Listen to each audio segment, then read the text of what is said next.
Hey guys, how are you? So I just wanted to touch base with you. I've been in Florida for the week and did a lot of reflecting actually on the vacation about what we're doing and just how awesome you guys are. Like we are totally changing so many people's lives and helping them with their health and fitness journey. And I am just so humbled just to be a part of this group and just so proud of you guys just for, you know, just taking a step and doing something that's been uncomfortable. So props to you guys. You are rocking it. We already have people on the board for April, and I know it's just the beginning for this month. So I think we're going to have a great month. But as I was reflecting, I am working on myself as a mentor for you. Coaching is still new to me, and I don't have all the right answers, but I've been doing some trainings, and part of my training this week was to talk to my coaches, you guys, about how to, most efficiently fit the business into your busy schedules. And I know that I've talked about the power hour. It only takes an hour a day to invite, to mentor, to follow up with people, to do your personal development, to be a product of the product and, take care of yourself. But then I got to thinking that, the power hour really doesn't work for me every single day. Working full time is not easy, and there are days where I don't get to the Beachbody business at all.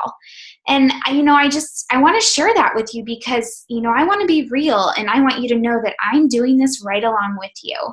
So in our training, we talked about blitzing, and blitzing pretty much just means that, if you have a day off during the week, or if, on the weekends, you do all of your inviting in one day. Maybe you'll send out 30 invites in one day, and we call it blitzing.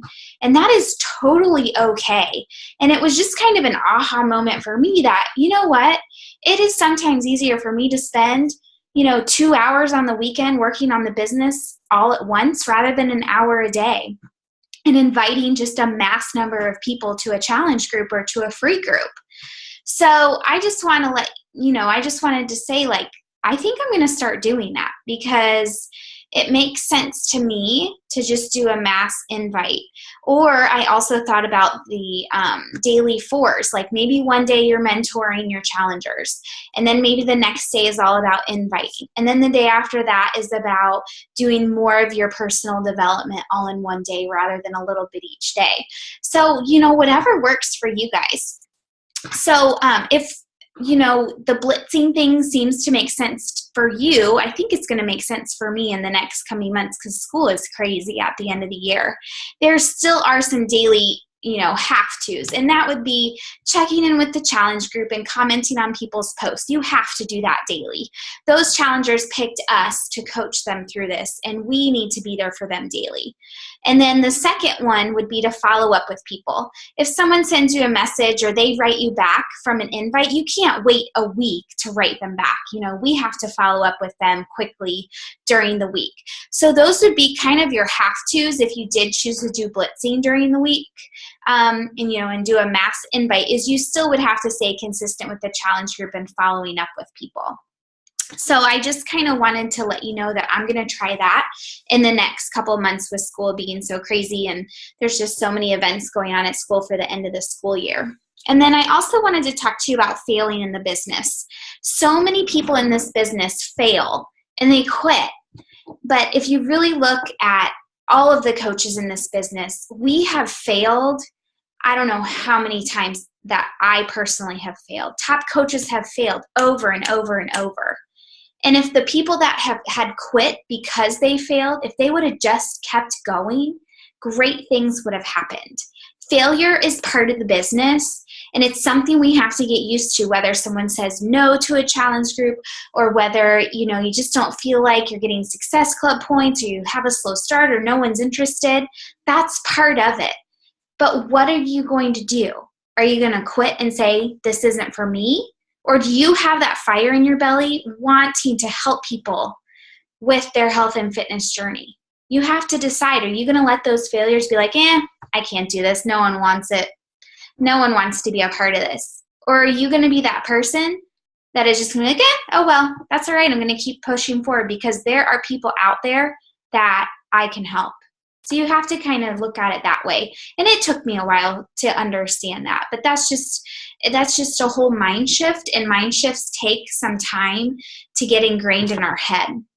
So I have a couple of other things, I guess, but a lot of times this business, you find yourself comparing to others, you comparing to other coaches. And I am going to be honest, I used to compare myself to Shannon because we started coaching at the same time. And I'm like, oh my gosh, Shannon already has 5 Success Club points and I don't have any. And comparing got me nowhere. And comparing is just a natural feeling, but it's something that you have to just not do. If you compare yourself, your business is not going to thrive. You are running your own race. You are helping people on your own time. This is your own business. It's not someone else's business. And so please learn early on. You guys are all in this early on. Please don't compare yourself to others because your business will not thrive and you will not be able to help people because you're too concerned about the race. And it isn't a race. You're running your own race. So one thing I had to do is I used to follow top coaches like Melanie Mitro, Janelle Summers, a few others, and even Aaron Young. I had to stop looking at their posts because I found myself just like copying what they were doing. But that didn't help me.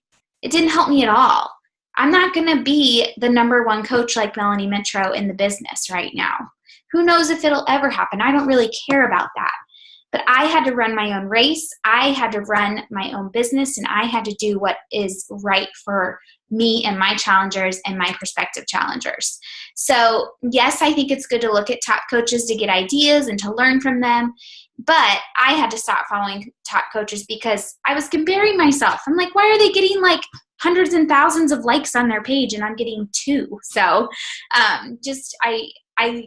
it's something I continue to work on and I'm getting better, but I want you guys early on to understand that. And lastly, failure is not a tattoo. It's just a bruise. So we all know tattoos are permanent. And failure is not a tattoo. It's not permanent. It's just a bruise. It'll hurt for a second, but then we move on and it'll heal. And the people that make it in this business are the ones that keep pushing forward no matter how many failures. You get up and you go. You get up and you go. You get up and you go, and you work on yourself and you believe in yourself. And that's why we need that personal development. You need to be constantly reading a book or listening to a podcast because that is where the belief is going to come from. You can't just be like, yeah, I believe in myself. You have to deep down think that. And that deep thought doesn't come unless you do personal development. Okay, guys, so I hope you enjoyed this video. I want to start doing this a little more when I have things that I want to share. So take it for what it's worth, but you guys rock, and we are helping. My main thing is that we're helping others with their health and fitness journey. So I hope you see how passionate I am about that. And I truly love you guys. You are awesome coaches and awesome inspiration to others. All right, guys, keep it up.